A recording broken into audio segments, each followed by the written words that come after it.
Say an article or maybe a review on a given topic.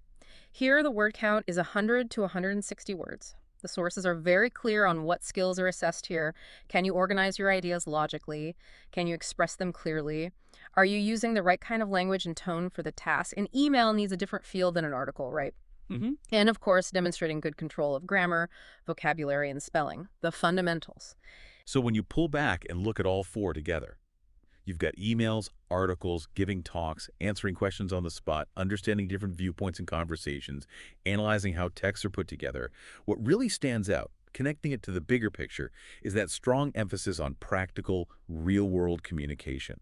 It feels like it's designed to check if you can actually use English effectively in everyday academic or professional situations, not just, recite grammar rules. That practical angle makes a lot of sense for a general proficiency test. Okay, Same so here. you've done the test, maybe one module, maybe all four.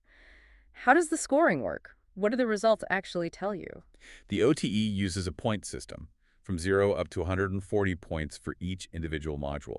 And these points are mapped directly onto the CEFR levels. That's the Common European Framework of Reference for Languages. You hear about CEFR levels a lot, like A1, A2, B1, B2, C1, C2. Yeah, it's the standard way of describing language ability across Europe and increasingly worldwide. Right.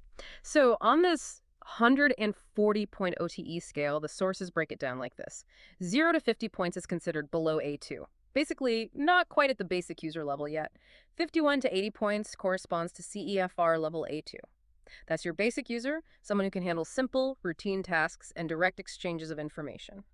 Then 81 to 110 points gets you to B1. This is an intermediate or independent user. You can deal with most situations likely to arise whilst traveling, understand familiar topics, describe experiences. A very common target level for many learners. Definitely. And then 111 to 140 points puts you at B2. That's upper intermediate.